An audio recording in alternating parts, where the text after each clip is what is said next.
comer y acompañar a Francisco en lo que nos vaya a contar ahora. Yo soy Emma Mortiz y os acompañaré después de la ponencia de Francisco en la dinámica que hemos preparado para dar cierre a las jornadas, ¿sí?, sobre innovación en participación ciudadana.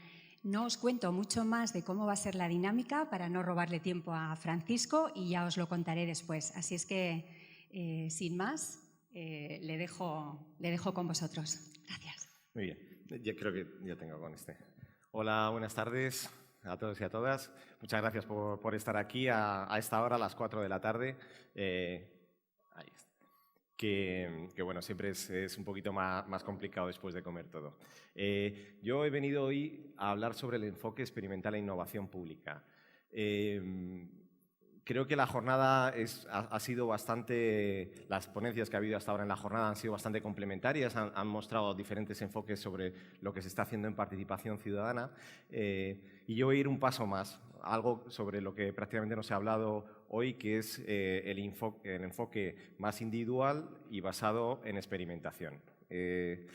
Bueno, espero que, no sé si todos estáis familiarizados con metodologías de laboratorio, hoy se han hablado en cierto modo con ellas, pero espero que al final de esta sesión comprendamos un poco en qué funciona, cuáles son las metodologías y las herramientas y los objetivos que tienen este tipo de metodologías y para qué pueden servir, ¿no? Sí que me gustaría, antes que meterme en esas materias, hablar un poco sobre qué ha sido la participación, cuál ha sido la evolución de la participación ciudadana desde el inicio de la democracia hasta ahora, porque yo creo que ayuda un poco a enmarcar de qué estamos hablando y también vamos a acercarnos al concepto de participación de una manera, espero que práctica, porque como habéis visto, si en algo estamos de acuerdo es que nadie está de acuerdo, no hay un concepto. Cuando hablamos de participación ciudadana, cada uno habla de una cosa diferente, ¿no? Hay quien habla de la participación política, hay quien habla de participación comunitaria, participación cívica, cada uno entendemos conceptos diferentes sobre eso. Entonces, está bien también que de alguna manera hagamos un ejercicio para tratar de conceptualizar y saber que la participación ciudadana es un concepto también poliédrico, ¿no?, que tiene diferentes caras y diferentes niveles y que para llegar quizás al estadio más alto de la participación, primero tenemos que haber pasado, digamos, estadios previos, ¿no? Con la llegada de la democracia, quizás lo primero que había que hacer era dar de alguna manera cabida a los movimientos sociales que había, a esas ganas de cambio, y esto se tradujo de alguna manera en la institucionalización de esos movimientos sociales, ¿no? Es decir, lo que se hizo desde las instituciones públicas fue crear, por ejemplo, los reglamentos de participación ciudadana, ¿no? Los años 80, años 90 son años en los que prácticamente todas las administraciones a nivel local empiezan a reglamentar, a tratar de ofrecer de esta manera derechos a la ciudadanía para la participación. Son periodos en los que si analizáis los reglamentos de participación ciudadana de todas las ciudades que podáis abarcar, prácticamente son similares, ¿no? Se basan en la creación de órganos de participación. Muchos de ellos sobreviven hasta hoy, ¿no? Consejo de la ciudad o consejos sociales, consejos sectoriales, consejos territoriales, y de alguna manera se trataba de articular y de dar este tipo de derechos a la ciudadanía, ¿no? La participación se basaba en esta primera época en los colectivos sociales, especialmente el asociacionismo. Los años 80, los años 90 surgen con mucha vitalidad miles de asociaciones con muchos ciudadanos que estaban deseando participar tanto a nivel de su territorio, ¿no?, de su barrio. Existen asociaciones vecinales, que no sé si hay alguien del movimiento vecinal, por ejemplo, ahora de Vitoria. Muy bien. Y también pues, de carácter sectorial, principalmente de carácter lúdico, pero bueno, era una manera de articular también la sociedad para participar en ciertas temáticas que resultaban de especial interés. Este tipo de participación se basaba lógicamente en lo presencial, la tecnología todavía no había llegado, era una de las características propias, todas las metodologías, todos los enfoques, se trataba de trabajar de manera común, de manera presencial. Y bueno, como habíamos comentado, básicamente se basa en esta creación de órganos para la ciudad, ¿no? También surge en esta época ya un debate sobre el sesgo participativo, ¿no? Todos los que hayáis participado o colaborado en procesos de participación desde las instituciones públicas, desde las asociaciones o como colectivos individuales, sabéis lo difícil que es que un proceso participativo realmente tenga, bueno, pues, una legitimidad social, es decir, que represente a todas las diferentes visiones que hay sobre una problemática en una ciudad, ¿no? Por eso hay procesos, yo creo que son bonitos y que en torno a un proyecto como el que nos comentaba esta mañana Juan Carlos, te permiten trabajar con diferentes perspectivas, grupos a nivel territorial o sectorial para conseguir, digamos, dirigir las políticas públicas en un cierto sentido, ¿no? En el sentido en que toda la comunidad de una ciudad desea conducir, ¿no? En la segunda oleada de la participación irrumpen las tecnologías. Es verdad que, no sé cómo lo habéis vivido los que estáis en instituciones y venís ya de los años 80-90, pero la mayoría de los proyectos o la fortaleza, digamos, de los procesos de participación viene un poco a decaer, ¿no? Se había apostado por unas metodologías, por unas técnicas que ciertamente no se habían alcanzado los objetivos que se pretendían inicialmente, ¿no? Y eso hace, bueno, pues que haya una cierta desmovilización y que en el ámbito de las administraciones los técnicos empiecen a repensar qué se puede hacer, qué ha fallado y qué podemos hacer de nuevo, ¿no? Bueno, pues aquí aparece un factor en los últimos años que, en cierto modo, está articulando una efervescencia nuevamente de la participación. Por un lado, hay movimientos sociales que están especialmente motivados, ¿no? Hoy hablábamos también, o escuchábamos el caso de Madrid y del 15M, ¿no? Pero el caso de la tecnología ha transformado la forma en la que se veía o se hacía la participación ciudadana, ¿no? Hay quien ya quiere apostar plenamente por el uso de tecnología, especialmente las tecnologías sociales, las tecnologías 2.0, que sabéis que se diferencian de la tecnología 1.0 en la posibilidad de que haya información que va de arriba a abajo y de abajo a arriba, es decir, que tiene una ida y vuelta, y esto que es algo relativamente sencillo, no existía antes, pero ahora permite que a las administraciones, los poderes públicos puedan escuchar a la ciudadanía y puedan abrir procesos de participación también de los ciudadanos de una manera quizás mucho más rápida y en algunos casos puede llegar a ser más eficaz, ¿no? Pero además han surgido, bueno, pues en torno a la inquietud que tiene la ciudadanía por abrir los gobiernos, ¿no? por la transparencia, por mejorar la administración, algunos paradigmas como el del gobierno abierto, que no sé si conocéis. Hay yo creo que una oleada a nivel mundial por apostar por esto del gobierno abierto, ¿no? Que tiene 3 ejes: la participación, la transparencia y la colaboración. Y hay organizaciones ya a nivel internacional que están tratando de que tanto los países como las ciudades se enmarquen en este tipo de esquemas, ¿no? Es decir, queremos cada vez gobiernos más abiertos, más transparentes y que de este modo se legitimen de cara a la ciudadanía, ¿no? El nuevo enfoque de la participación, o el de los últimos años, tiene que ver con esto de la participación debe ser una forma de hacer políticas, ¿no? En un concepto hablamos de gobernanza participativa, es decir, cómo hacemos que en todas las áreas de una administración se hagan procesos participativos, no únicamente en el área de participación ciudadana, ya se lo sabe, está bien, pero ¿qué pasa cuando hacemos un plan estratégico de ciudad que marca el futuro, el horizonte de una ciudad? ¿Por qué no hay procesos participativos en ese momento?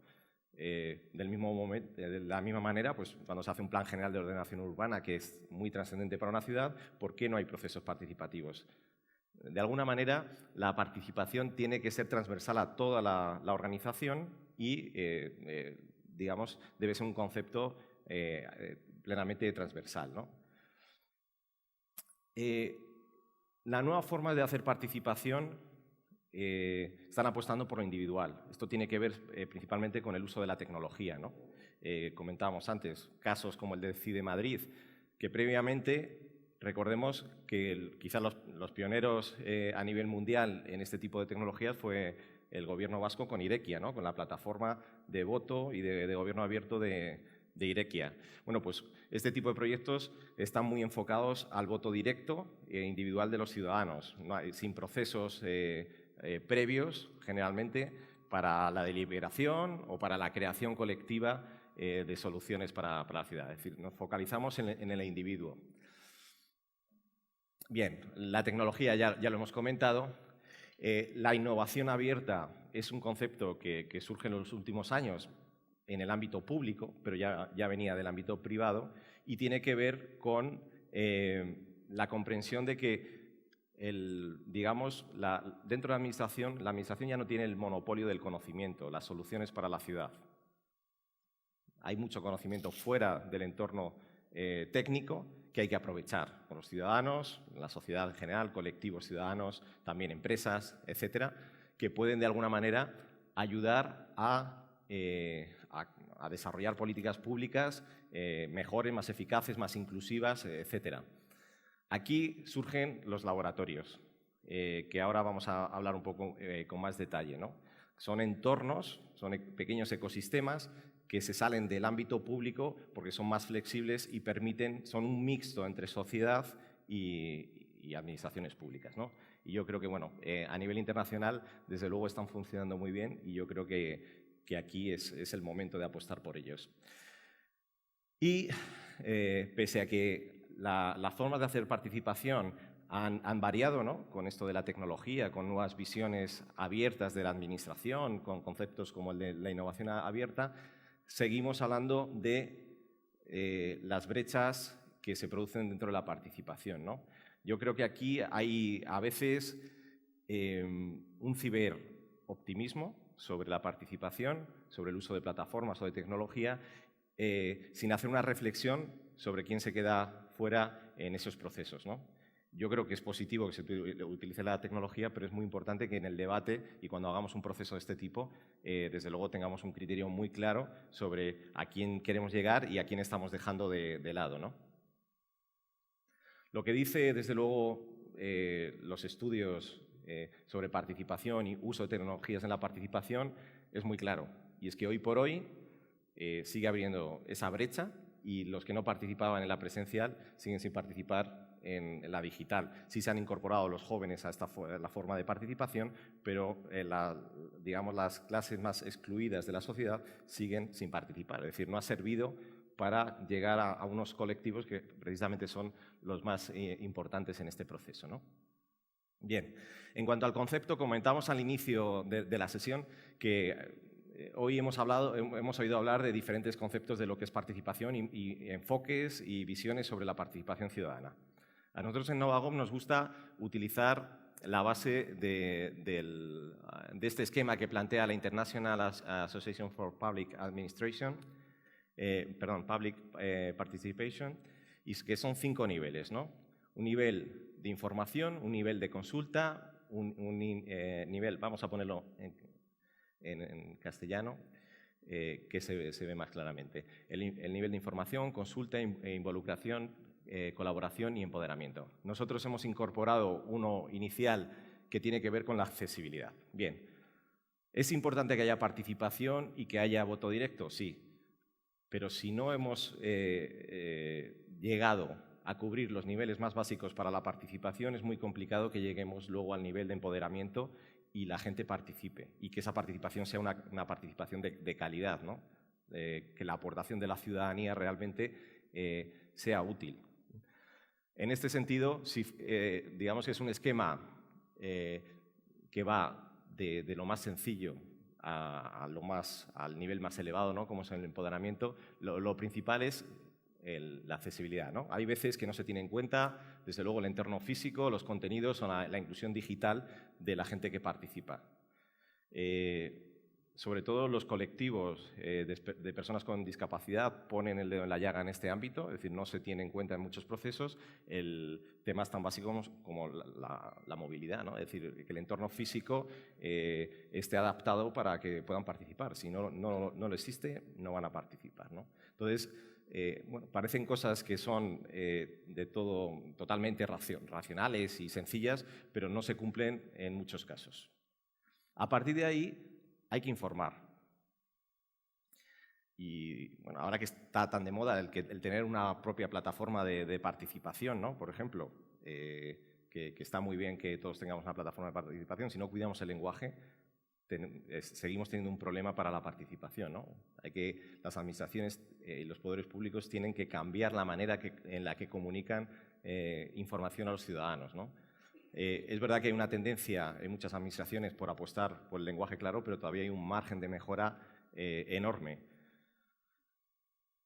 A nivel de laboratorio está demostrado, y con el uso de teoría del comportamiento, cómo hay una variabilidad brutal de participación entre las personas si comunicas de una manera o comunicas de otra. Es decir, hay que acertar con un mensaje claro y que sea comprensible por parte del ciudadano para que pueda participar. Si no, los porcentajes de participación van a disminuir de manera importante, ¿no?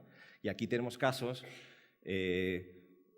como el de Madrid, por ejemplo, ¿no? Hubo quejas en el proceso de Plaza de España porque el proyecto era tan complejo para comprender para un ciudadano medio, ¿no? Tenía datos de carácter técnico, de arquitectos, ¿no? Que era muy difícil de entender para la ciudadanía. Entonces, en un caso como este, si no somos capaces de comunicar de una manera sencilla lo que vamos a hacer, lo que estamos haciendo es restringir participación e incrementar un sesgo en esa participación, ¿no? Es decir, que solamente un porcentaje de la población más preparada y que puede comprender esto participe. La apertura de datos. La apertura de datos, en fin, el tema de los datos abiertos es un tema reiterado desde hace años, ¿no? Dentro de las administraciones públicas, y hay que apostar por ella, pero desde el punto de vista de la participación tenemos que saber qué datos hay que abrir de manera que la ciudadanía pueda participar y acceder a información realmente útil.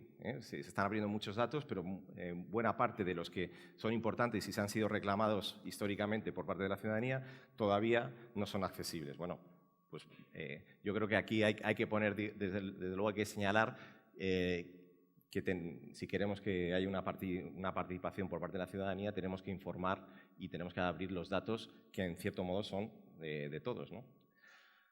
Tema de transparencia es básico, ¿no? Las administraciones deben ser transparentes y esto incrementa la legitimidad. Esto está aprobado y la confianza de los ciudadanos sobre las propias administraciones. El tema de la información proactiva. Aquí la tecnología sí que tiene un papel fundamental. Del mismo modo que las redes sociales, que hoy hemos visto también casos de utilización de redes sociales, ¿no? Pero igual que las redes sociales utilizan los datos de nuestras interacciones para ofrecernos información de tipo comercial o no, pero que tiene que ver con nuestro comportamiento, las administraciones tienen que empezar a ofrecer este tipo de información, tienen que de alguna manera tratar datos y ofrecer datos que los ciudadanos, sobre las temáticas que los ciudadanos tienen interés. Bueno, el conocimiento libre tiene que ver, igual que se hablaba esta mañana sobre el uso de software libre, cuando hay documentos, informes que se elaboran, publicaciones por parte de la Administración, tenemos que empezar a apostar por que estén abiertos y que sean accesibles a todos los ciudadanos, ¿no? Y bueno, el tema de la atención multicanal tiene que ver igualmente con el uso de tecnologías y tecnologías sociales que cada vez están más desarrolladas y ofrecen canales más rápidos y más eficaces en la relación de las administraciones con la ciudadanía.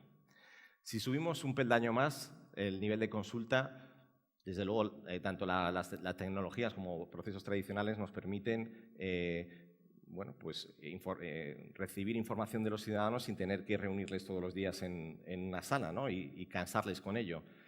Formularios, desde luego, y encuestas en línea cada vez son más útiles y más utilizados.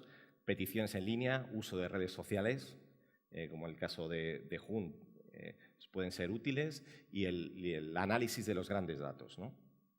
Si subimos otro nivel más, al nivel de involucrar, tenemos algo más tradicional, ¿no? La deliberación y comunidades virtuales. La deliberación, todos los que habéis estado aquí seguro que habéis participado en grupos, procesos de participación más presencial, pero ahora, gracias a la tecnología y plataformas de participación, también se puede hacer este tipo de procesos a nivel virtual, ¿no? Y es un esquema que permite, desde luego, ahorrar tiempo y también en términos de coste y facilita posiblemente a muchos colectivos el que puedan participar, aquellos colectivos que no pueden estar en reuniones a ciertas horas y de determinadas maneras, ¿no? La tecnología, sobre todo sociales, permite una relación y una comunicación asíncrona, de tal manera que uno puede participar por la mañana, por la tarde o por la noche, y tiene espacio para poder participar sin tener que estar en un horario fijo, en un lugar fijo. Nivel de colaboración, ¿no? La auditoría ciudadana, que es algo también, digamos, esta nueva oleada de participación, que los ciudadanos activos empiecen a auditar, a pedir la rendición de cuentas a las propias administraciones de una manera organizada. La reutilización de datos, la cara, digamos, contraria de la apertura de datos. Las administraciones tienen que abrir los datos y tienen que fomentar un espacio para que la ciudadanía, la sociedad, utilice esa reutilización de datos para generar servicios y prestación de utilidad pública a esos datos, ¿no? Cada vez hay más estrategias en este sentido, pero yo creo, desde luego, queda un margen importantísimo para avanzar sobre ello. Bueno, el crowdsourcing, este tipo todos conoceréis ya plataformas en las que se utiliza la inteligencia colectiva y, digamos, la participación de masas importantes que de una manera presencial hasta ahora era imposible. Es decir, aquí no podríamos tener 500.000 o 10.000 personas participando en torno a alguna temática y hacer un proceso mínimamente constructivo. Tendríamos que separar esto en grupos, hacerlo a lo largo de días o semanas, y aún así esto tendría unos costes que serían difíciles de gestionar, ¿no? Bueno, pues las plataformas también de participación y las redes sociales cada vez nos permiten ahondar más en esta idea de acumular grandes cantidades de personas trabajando en una misma dirección a través de plataformas que permiten la deliberación y, en su caso, incluso la votación.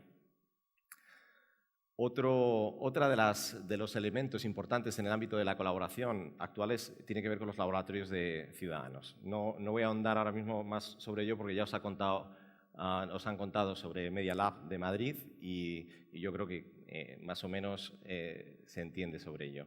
Y ya hay quien habla de la M-participación o la participación móvil, ¿no? Que es utilizar también dispositivos móviles como un canal más para que los ciudadanos puedan participar, ¿no? Si los ciudadanos están en las redes y están en los móviles, las administraciones deberían de acercarse a ese tipo de canales para poder, de alguna manera, colaborar con la ciudadanía, ¿no? Por ejemplo, pues, en políticas de movilidad, que hablábamos anteriormente, diciendo qué rutas utilizan habitualmente de una manera disponible. Ha habido procesos en centro y norte de Europa en este sentido, los ciudadanos durante unos días cedían su ubicación y la trayectoria que hacían a lo largo de la ciudad en bicicleta para permitir que desde la ciudad se pudiese conocer cuáles eran las rutas habituales y, en ese caso, cambiar las políticas de movilidad de la ciudad. Llegamos al nivel del empoderamiento, ¿no? Tenemos los presupuestos participativos, que es otra de las grandes tendencias. Es verdad que surgieron pues al principio de los años 2000, ciudades como Albacete, como Córdoba ya apostaron por ellos, igual que tuvieron un primer impulso importante, ¿no? Fueron decayendo por la problemática y las resistencias que hubo y las críticas a los procesos. Hay un periodo de reflexión sobre los problemas que traía el uso de los presupuestos participativos y ahora con la tecnología se ha dado un nuevo reimpulso. La tecnología permite algunas cuestiones que no se podía hacer anteriormente sin tecnología, pero no se han resuelto algunas de los grandes problemas que había previamente en este sentido. Veremos a ver, como la mayoría de las ciudades están comenzando con ello, veremos en los próximos años si se consigue llegar a alcanzar las expectativas que se han generado o si nos quedamos como en los años 2000 solamente con proyectos inacabados, ¿no? O con una sensación de que realmente no están aportando, no ofrecen la devolución que uno esperaba o el retorno que uno esperaba para este tipo de proyectos. Los marcos normativos, desde luego, pese a que yo creo que hay un proceso en los últimos años también para tratar de flexibilizar de alguna manera los reglamentos, no hacerlos tan rígidos, siguen siendo importantes porque realmente lo que ofrecen son derechos a los ciudadanos. Las votaciones con tecnología es la otra estrella, digamos, de esta nueva oleada de participación. Las plataformas de votación permiten o votar proyectos concretos de una manera rápida, ágil, etcétera, también con algunos problemas, ¿no?, que se han detectado, pero desde luego es una de las macrotendencias que hay clarísimas sobre participación. Y bueno, el tema de la desintermediación, que tiene que ver con todo esto de los laboratorios ciudadanos, con esta idea de que no todas las buenas ideas y no todo el conocimiento están en las administraciones, sino que la sociedad puede y debe involucrarse en los temas públicos y el papel de las administraciones en muchos casos debe ser la de facilitador, ¿no? La de decir, bueno, podemos poner medios públicos para los buenos proyectos que tengan un carácter cívico y es una manera de desintermediar digamos, el control que tradicionalmente las administraciones han tenido en el desarrollo de políticas públicas. Bueno, los laboratorios de gobierno. Hemos hablado de los laboratorios ciudadanos, que de alguna manera serían laboratorios, espacios de experimentación que parten de la ciudadanía y que suben hacia arriba, ¿no?, hacia la administración y la política. Otra de las tendencias que ha habido en los últimos años es el de los laboratorios de gobierno, que es la lógica de, dentro de las estructuras públicas, es crear estos espacios para la experimentación y que tengan una lógica abierta para que la ciudadanía, la sociedad, retroalimente todo el proceso de innovación. Bien. Tenemos casos de enorme éxito, como el MindLab, el GovLab de la Universidad de Nueva York, el Laboratorio de Gobierno de Chile, el logo rojo que podéis ver. El gobierno de Chile, el gobierno de la nación, tiene su propio laboratorio y que sistemáticamente está experimentando y está mejorando las políticas públicas con técnicas de laboratorio. El laboratorio de la Ciudad de Buenos Aires, el Behavioral Insight Team del Gobierno del Reino Unido, son algunos de los ejemplos, pero en Asia existen también diversos casos. Y bueno, en el caso español, desde Novagov hemos puesto, junto con la Universidad Autónoma de Madrid, el primer laboratorio de gobierno vinculado a la universidad, pues para potenciar este tipo de metodologías, ¿no? Como habíamos comentado, las administraciones, por su estructura y por su tradición, no son quizás los mejores espacios para la innovación, ¿no? Es mejor crear ecosistemas en los que se pueda jugar un poco, experimentar y que sean espacios controlados para que si uno se equivoca, bueno, pues los problemas sean menores, ¿no? Entonces, los laboratorios de gobierno son unos ecosistemas, espacios para la innovación, ¿no? Tienen entornos controlados. Es decir, lo que se trata aquí, de alguna manera, igual que se hacía en la biología, que es de donde viene la denominación de laboratorio, es que si uno va a hacer una apuesta muy importante por una determinada política pública, pueda ser probada y testada antes, de manera limitada, y pueda probarse si ha funcionado. Es verdad que tiene su complejidad, no vale para todo, pero sí que si pensamos en muchas de las políticas públicas que hacemos, pues a lo mejor convendría primero probarlas y luego, si funcionan, dedicar recursos a ellas, ¿no? Los laboratorios de gobierno, igual que los de ciudadanos, apuestan por la inteligencia colectiva, es decir, diferentes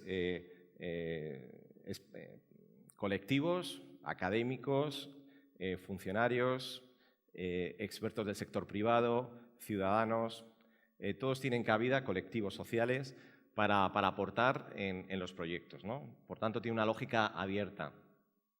Utilizan los métodos experimentales que vamos a hablar posteriormente y, desde luego, tiene una aplicación intensiva de la tecnología. Es verdad que no todos los proyectos de los laboratorios son tecnológicos, pero sí es verdad que la tecnología a nivel de innovación dentro de las administraciones y en otros ámbitos está siendo clave para ir más rápido en muchos de los procesos. Es importante separar un poco y comprender cuando hablamos de laboratorios de gobierno y ciudadanos, porque generalmente se mezclan. Es verdad que es muy importante, y de verdad es muy importante, porque yo creo que se hace poco énfasis en ello, en que los laboratorios ciudadanos, de manera mayoritaria, tienen un techo relativamente limitado si no conectan con los poderes públicos, principalmente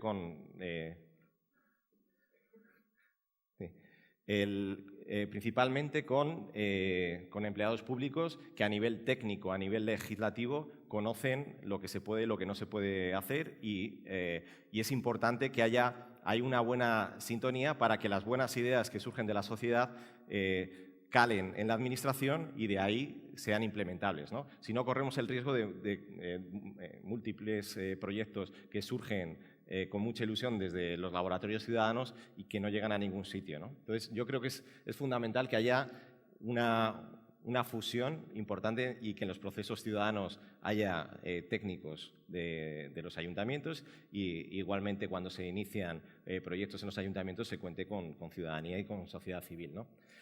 Las diferencias, en primer lugar, los GovLab se hacen desde la administración, o parten, la lógica es de que los proyectos surjan desde la administración y los laboratorios ciudadanos desde la sociedad. En el primer lugar, digamos, los protagonistas son los empleados públicos, aunque luego abran a otras partes de la sociedad, y en el segundo caso es la ciudadanía. Los primeros están enfocados al expertise, ¿no? a la experiencia, al conocimiento, es decir, a juntar técnicos de diferentes áreas, expertos en las materias correspondientes que luego abren a su vez los proyectos hacia afuera. En el caso de los laboratorios ciudadanos quizás se apuesta más por la frescura, es decir, por ideas no preconcebidas, es decir, me da igual qué legislación haya, me da lo mismo, es decir, yo lo que quiero es buenas ideas para solucionar tus problemas, ¿no? Y ahí lo que se apuesta es por ideas que sean más frescas y que no estén acotadas al derecho administrativo, ¿no? En el primer caso, la administración funciona como motor. Un laboratorio, de manera sistemática, tiene que innovar en el ámbito de la administración. Y en el segundo caso, las administraciones son facilitadores. Ponemos los medios, los espacios, vosotros creáis y yo te apoyo, ¿no? En el primer caso hay una lógica claramente institucional, hay que respetar las normas, las instituciones, etc. Y la segunda tiene una lógica hacker, ¿no? La de no dar nada por asentado y la de, bueno, si no está bien, lo cambiamos. Es verdad que en el caso de los laboratorios de gobierno es más fácilmente testable. Los proyectos al final del Laboratorio de Gobierno de Chile se implementan, es decir, se desarrollan los prototipos y se prueban en la propia administración. Tiene un apoyo en el caso de Chile de la presidenta hasta ahora, Bachelet, con lo cual lo que se hace ahí se prueba y si funciona, se desarrolla. En el caso de los laboratorios ciudadanos, como comentamos antes, hay más problemas para testar. Es decir, bien, tenemos las ideas y ahora, ¿dónde las probamos? En algunos casos hay vínculos y se hace, y en otros casos pues, se quedan de lado y no terminan de testarse, ¿no? O a lo mejor cuando se van a testar pues, se encuentran con el muro de la administración y no llegan a desarrollarse. Y de la misma manera, en un caso son muy aplicables y en el otro, pues, digamos, como es al final una organización ajena a la administración, pues le cuesta de alguna manera aplicarse. Bueno, pues dicho todo esto, vamos a tratar de explicar en qué consiste el enfoque experimental para participación, ¿no? Como comentábamos, el enfoque experimental viene de la biología, es decir, cuando uno va a desarrollar una vacuna, no se pone a experimentar directamente sobre humanos y de manera generalizada, sino que hay un proceso serio y muy controlado desde el principio, ¿no? Lo que se hace en este ámbito, ¿por qué no hacerlo en el ámbito de las políticas públicas, ¿no? Es una pregunta yo creo que ya desde hace una década y media en los países anglosajones se plantearon y que cada vez más nos deberíamos plantear. Es decir, oye, si vamos a dedicar 50 millones de euros a un proyecto determinado de participación, pues a lo mejor deberíamos hacer primero en pequeña escala con unos ciudadanos, un distrito, etcétera. Vamos a probar cómo funciona. Si no funciona, nos ahorramos 50 millones de euros, ¿no? Si no los tiramos a la basura. Entonces, digamos que el enfoque experimental tiene un ciclo que hay que respetar. Es muy acotado, ¿no? En primer lugar, en ciertos casos, alguna de las experiencias que habéis contado, pues seguramente lo encajéis aquí y digáis, oye, pues más o menos hicimos esto, ¿no? Pero es importante seguir la metodología para ir cumpliendo paso a paso. Lo primero, desde luego, es la identificación de desafíos, ¿no? Pero esto os surgen en todos las comisiones de trabajo que tengáis o los proyectos que se desarrollen en la ciudad o incluso en las propias asociaciones o colectivos. Seguro que salen ciertos desafíos que hay que solucionar, ¿no? A partir de ahí, fundamental, la generación de equipo. Una vez más decíamos, si antes lo que se hacía tradicionalmente en muchas administraciones era, oye, pues tengo este problema, no lo puedo asumir, con mi equipo, pues lo que hago es contrato una consultora que viene y me lo soluciona o no. La lógica de la innovación y de estos laboratorios es la de que desde el laboratorio se diga, oye, ¿qué perfiles vamos a necesitar, ¿no? Pues vamos a necesitar un ingeniero de telecomunicaciones, un psicólogo, vamos a necesitar ciudadanos con estas características, vamos a necesitar colectivos sociales, bueno, en fin, depende del proyecto. Perfiles de dentro de la casa y de fuera, y de la casa, de la administración, de diferentes áreas.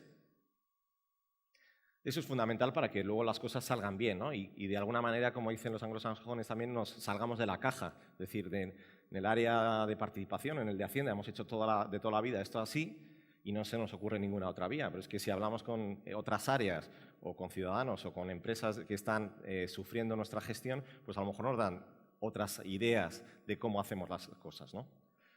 A partir de la generación de equipo viene la parte de creatividad, ¿no? La generación de ideas. Esto funciona un poco como el desarrollo científico, ¿no? Es decir, vamos a crear hipótesis. Si tenemos una cierta problemática, vamos a generar hipótesis de cómo podríamos solucionarla y vamos de manera técnica a trabajarlo. A partir de ahí, elaboraremos un prototipo. La vacuna. Pueden ser una vacuna o pueden ser varias. Todas esas vacunas habrá que probarlas de alguna manera, ¿no? Llega el momento del testeo.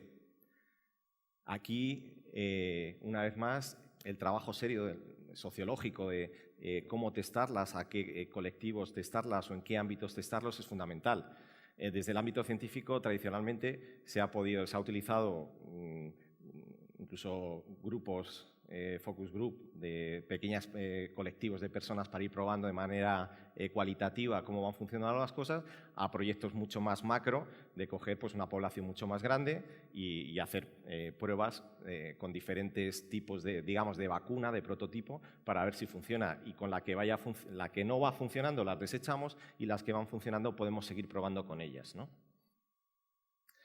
Claro, si damos con la tecla, tenemos la vacuna que funciona y vamos probando en diferentes colectivos de personas y funciona, pues llega el momento de difundir y gastarnos los 50 millones de euros en ese proyecto, ¿no? Ahora sí merece la pena. Bien, vamos a centrarnos en un caso práctico para ver si lo vemos. No sé si se entiende un poco la lógica que os planteaba, pero digamos que estamos en una ciudad imaginaria en la que la participación ciudadana ha caído 10 puntos y debemos buscar soluciones de manera colectiva, ¿no? Bueno, pues nos toca identificar los desafíos. Aquí una vez más, funciona como en la ciencia, el tema de las variables, ¿no? Es decir, para poder acertar en la identificación de desafíos, primero tenemos que tener muy claro cuál es el objetivo, ¿vale? Que en ciencia hablamos de variable dependiente. ¿Cuál es la variable dependiente que queremos modificar? El 10%, la caída, digamos, de participación. Vamos a buscar qué variables pueden afectar a esa variable dependiente, qué variables independientes. Se nos podrían ocurrir muchas, no sé si es el caso de vuestras ciudades, pero si ha habido caída o no, de participación, pues podríamos achacarlo a diferentes cuestiones, ¿no? Por ejemplo, podríamos darnos cuenta que las rentas bajas no participan, ¿no?, en la ciudad. Podría ser una de las variables independientes que pudiesen afectar a la caída de la participación. Además, otra de las cuestiones podría ser que los jóvenes no participan, ¿no? En la ciudad tenemos un problema porque la juventud, ya las asociaciones han envejecido, los jóvenes no quieren participar, ahí tenemos otro problema, ¿no? Y además hemos hecho una encuesta anual sobre diferentes cuestiones y nos dice que la gente no sabe cuáles son los órganos de participación, no saben cómo participar, ¿no? Tenemos estas tres problemáticas que podrían, de alguna manera hemos identificado, podrían ser la causa de la caída de la participación, ¿vale? Ya hemos identificado los desafíos. Ahora se trataría de montar, en general, el equipo. Dentro del laboratorio decimos, bueno, ya tenemos estas cuestiones. Vamos a ver qué perfiles son los que nos pueden ayudar a esto, ¿no? Bueno, yo he puesto ahí unos cuantos, pero la lógica sería la de construir de esta manera. Es decir, oye, en el ámbito de la participación, pues lógicamente que estén los técnicos de participación, que haya un porcentaje de ciudadanos que participan habitualmente en nuestros procesos. Vamos a tratar de alcanzar a otros que no están participando para que nos ayuden también, tipo de colectivos, asociaciones, etcétera. A nivel de tecnología, alguien que nos dé ideas que posiblemente no sean las habituales dentro de los departamentos de participación. Y luego, bueno, pues hay varias ramas que en los últimos años se están incorporando a los procesos de participación, ¿no? Desde el punto de vista académico, ¿no? Como la antropología, la psicología, la ciencia política, etc. Y además, bueno, pues podríamos, si es un problema de que la gente no se entera, pues podemos meter también a un comunicador, en fin, y seguro eso podría ocurrir algunos más, ¿no? Siguiente paso. Creatividad, ¿no? Vamos a generar ideas, vamos a ver qué podemos hacer en torno a todo esto. Decíamos que teníamos estas tres problemáticas. Bien, pues podríamos tener algunas ideas para tratar de revertir la situación en cada una de estas cuestiones, ¿no? Todo esto serían hipótesis, lógicamente, que vamos a tratar de desarrollar en prototipos para tratar luego de testarlos. En el caso de las rentas más bajas, pues a lo mejor hay que buscar maneras de gratificar la participación mediante algún tipo de becas. En fin, esta mañana hablábamos en el caso de Barcelona. Es una cuestión que cada vez está más en el debate de cómo podemos hacer para llegar a aquellos colectivos que no participan nunca y no participan porque están tratando, como decía Máximo también, de cubrir otro tipo de prioridades que tienen en ese momento, ¿no? Pero que son fundamentales para hacer un proceso participativo que sea inclusivo, ¿no? Los jóvenes no participan, pues bueno, alguien diría, oye, pues vamos a estar donde están los jóvenes, ¿no? Hay que apostar por la tecnología, los móviles, las redes sociales, etc. La ciudadanía desconoce cómo participar. Bueno, pues vamos a mejorar los canales de comunicación, ¿no? Bien, como veis, tenemos desafíos, tenemos ideas, tenemos que prototipar de alguna manera. ¿Qué es un prototipo? Pues un prototipo, igual que la vacuna, es algo aproximado a la solución que vamos a utilizar, ¿no? No necesariamente tiene que ser material, no necesariamente tiene que ser un macroproyecto. O sea, muchas veces son ideas estructuradas, ¿no? que tienen que ser suficientemente trabajadas de manera que luego posteriormente podamos testarlas, pero no hace falta que en fin, desarrollemos un software específico en cada caso, digamos que hagamos un prototipo técnico o industrial como se hacía en el ámbito de la innovación de manera más tradicional, ¿vale? Bien. Por aquí, pues seguro que se os ocurren a vosotros otros, pero podría ser, bueno, pues para solucionar el tema de la gratificación de la participación, pues tenemos el programa de becas para la participación del Ayuntamiento de Vitoria-Gasteiz, por ejemplo. Prototipo 2, una plataforma 2.0 de participación. Y el prototipo 3, una campaña de marketing multicanal. Vamos a ver si esto funciona, ¿no? Bueno, pues es el momento de empezar a testar.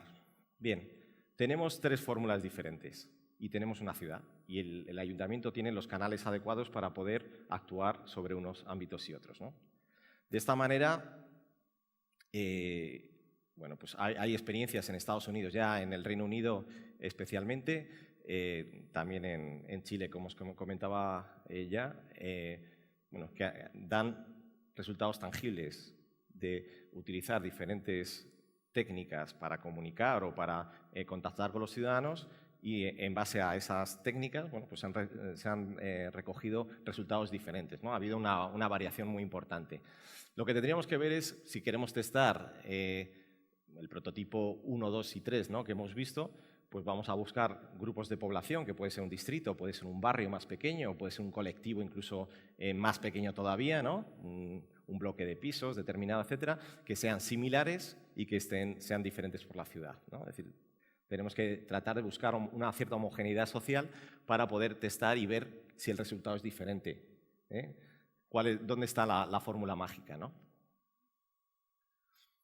Bien, una vez que hemos testado, pues nos damos cuenta que el prototipo 2 es el que mejor ha funcionado. Es decir, de manera clarísima, parece que es la fórmula. Bueno, pues vamos a probarlo, por si acaso, en los otros distritos o en los otros barrios o en los otros colectivos que no habíamos probado, para ver si está funcionando o no. Podría ser la plataforma Decide Madrid, podría ser, en fin, cualquier cosa que es un proceso de marketing, ¿no?, de comunicación, y vemos cómo funciona en un barrio o en otro, cómo lo estamos comunicando, con qué formatos, si es digital, es físico, son vecinos que dan folletitos en la parada del autobús, como comentaba Juan Carlos. ¿Esto cómo está funcionando? Vamos a comparar uno y otro y de esta manera vamos a ver cuál es el mejor de ellos, ¿no? Y a partir de ahí, si funcionan, pues nos podemos meter en la difusión, habiendo reducido de una manera considerable el riesgo a fracasar. Es verdad que luego lo podemos implantar y a lo mejor en unos sitios funciona mejor que en otros, pero esta es la idea de ir desarrollando las ideas de tal manera que se vayan testando y vayamos dedicando los recursos donde tenemos que dedicarlo, y los proyectos que son fallidos o que no terminan de funcionar, bueno, pues hayamos cometido pequeños errores y los remediemos antes de que sea demasiado tarde, ¿no? Bien. Un poco como conclusión, no sé cuánto tiempo queda, 2 minutos. Pues el tiempo para preguntas entonces se va a estrechar ahí. 5 más. Vale. Nada, pues muy rápido. A ver, es importante en todos los ámbitos de gestión y en el ámbito de la participación que cada vez utilicemos metodologías más científicas. No hay que volverse locos, pero lo que tampoco podemos hacer es desarrollar proyectos, y se están haciendo muchos, en los que no se tienen en cuenta los resultados previos. Ya hay estudios sobre presupuestos participativos que nos demostraban que la gente estaba muy cabreada porque los desarrollaba o iba a participar y no se desarrollaban en 3 o 4 años.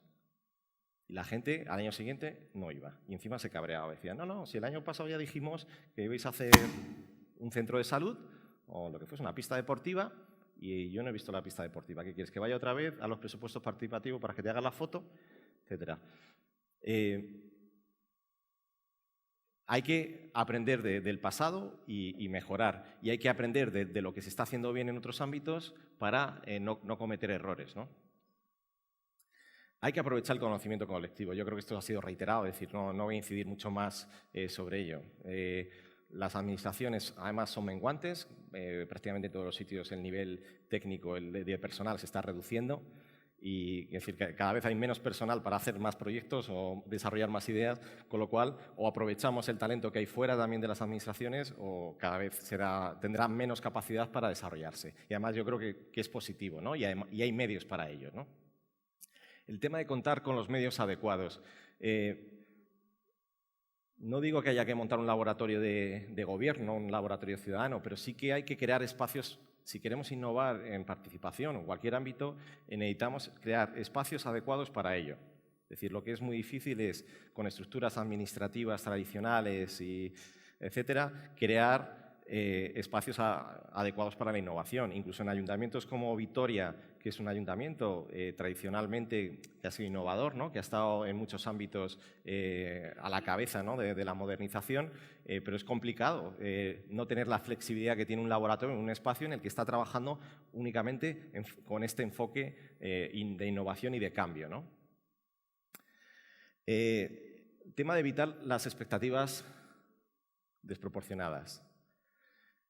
Generalmente en participación hay, como os comentaba, hay oleadas, entusiasmo, vamos a por todas con los reglamentos de participación, con los procesos participativos, etcétera. Esto lo va a cambiar todo y de repente nos damos cuenta que no participa tanta gente como esperábamos y con lo cual, bueno, pues hay una cierta desazón, ¿no?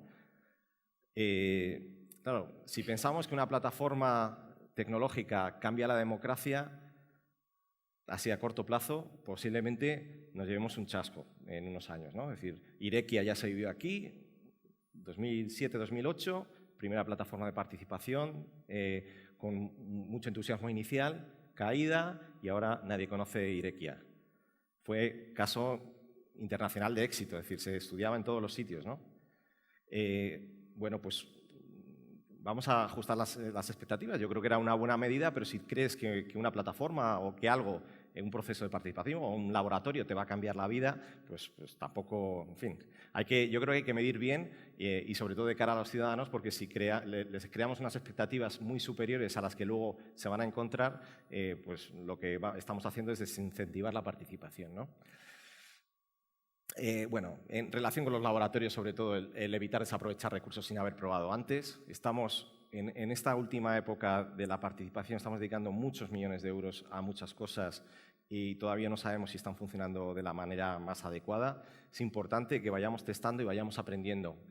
Y, desde luego, que el aprendizaje sobre el proceso. Si algo permite estas metodologías de laboratorio es que haya digamos, el fin no es únicamente el resultado, sino el proceso que se hace desde el inicio, ¿no? Creación, por ejemplo, de sinergias entre grupos diferentes de colectivos ciudadanos en el inicio, en la parte creativa, ¿no? El desarrollar ideas que incluso la innovación funciona así, no eran esperadas, no pensabas que ibas a llegar a hacer y al final lo consigues ejecutar, ¿no?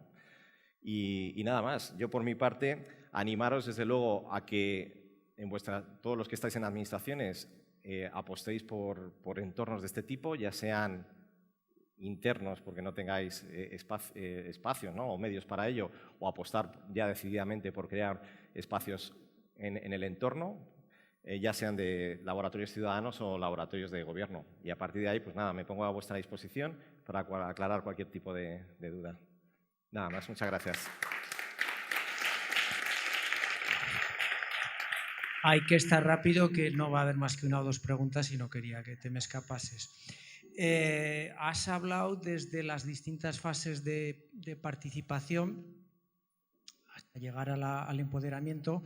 En estas experiencias que se están dando a nivel mundial y en las que se están metiendo muchos recursos, ¿en qué fases se están centrando? Es decir, yo creo que no se está llegando a evaluar la participación en los niveles máximos de empoderamiento y de colaboración. Es decir, ¿cómo estamos en medir esos procesos?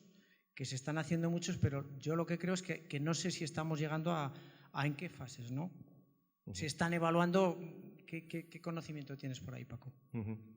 A ver, la evaluación en cualquier ámbito de gestión siempre es la parte más compleja, ¿no? Sobre todo evaluación de impacto, que es la real. Es decir, no solamente decir cuál el número de personas que han participado en el proyecto, este tipo de datos, sino si realmente ibas enfocado a cambiar una determinada política pública, ibas enfocada pues, para algunos de los casos que son rotundos, ¿no? El tema del desempleo en un barrio, ¿qué efecto ha tenido sobre ello, ¿no? Yo creo que es la gran asignatura pendiente en España y a nivel internacional. Hay estudios más importantes, pero realmente el coste que tiene la evaluación de impacto es tal que prácticamente casi nadie se plantea hacerla. Es decir, yo en España, desde luego, conozco pocos casos de evaluaciones de impacto serias, ¿no? Porque generalmente tienes que acudir además a ámbito externo, científico y... Uh-huh.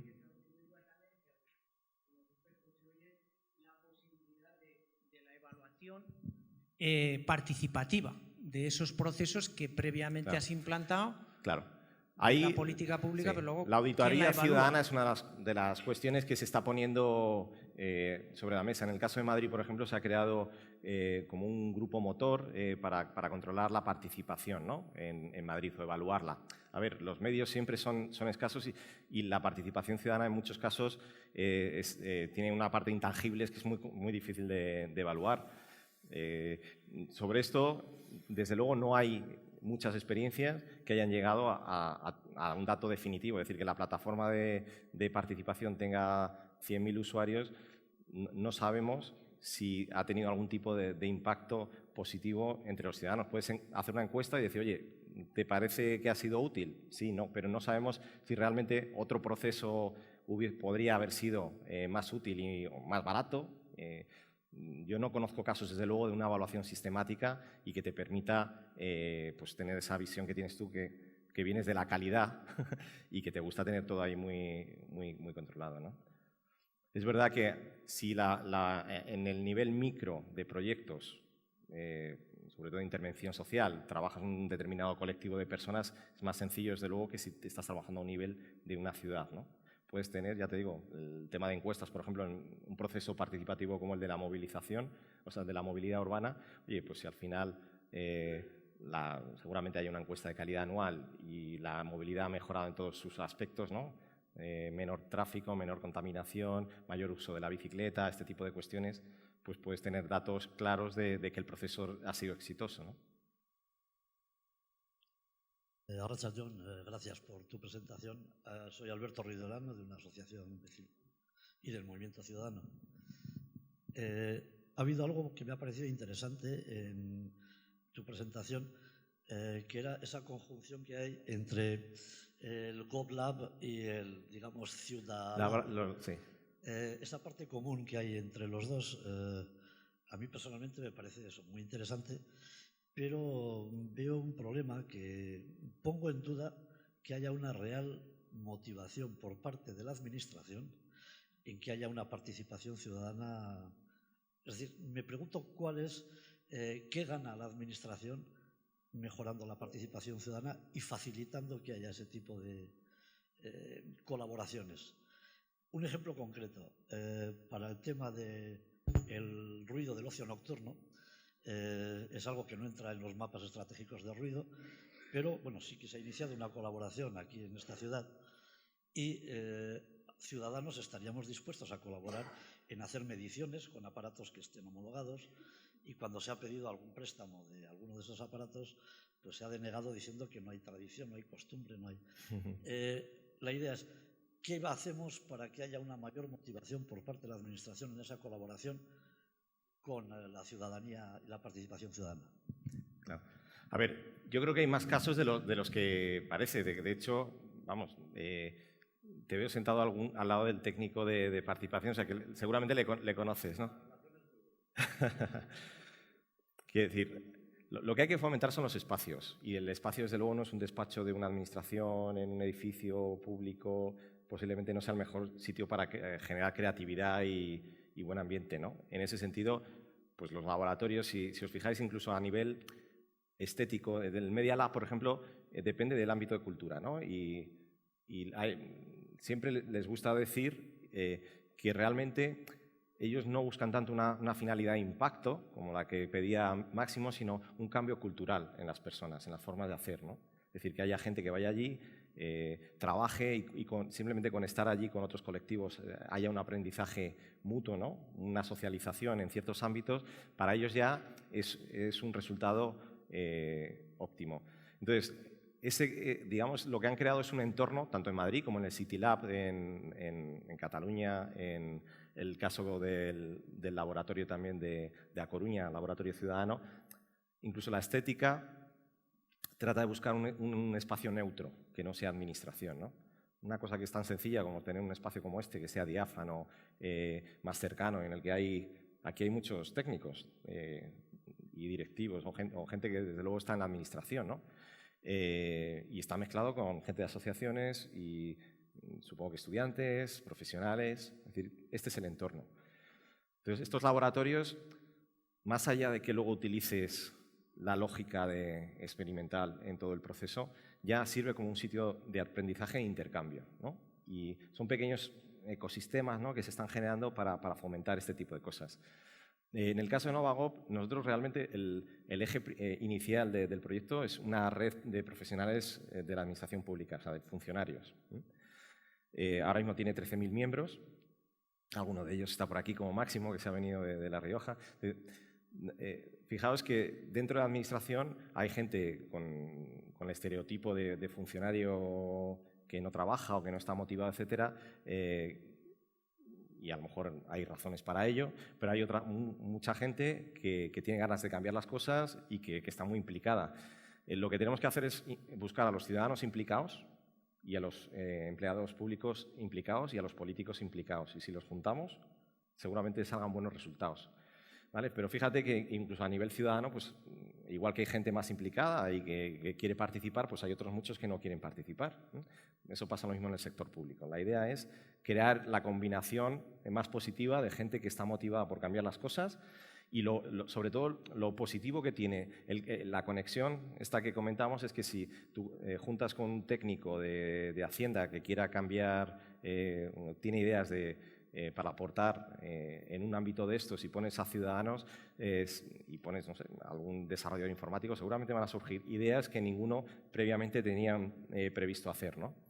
Y si esa idea es buena y practicable, y seguramente con los gestores internamente haya más facilidad de que los prototipos encajen, digamos, con la legalidad y este tipo de cuestiones, pues la posibilidad de ser aplicables crece de manera importante, ¿no? Si no, pues muchas veces tenemos el tema este de reunirnos, montar proyectos, pero luego no encontramos los canales para, digamos, institucionalizarnos, ¿no? El apoyo tenemos. Si hay un liderazgo político muy claro, pues te salta estas piezas, ¿no? Pero lo que estamos hablando aquí es que yo creo que la participación debe institucionalizarse, no debe depender de ciclos políticos, es decir, que lleguen unos con mucho entusiasmo, se vayan, y lleguen otros sin entusiasmo y se pierda. Es decir, en la medida que institucionalicemos estas formas de hacer y esta lógica de gobernanza participativa y creemos estos espacios, luego ya es muy difícil de desarticularlos, ¿no?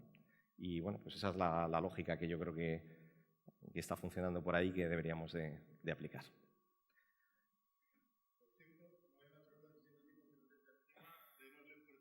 Nada, muchas gracias.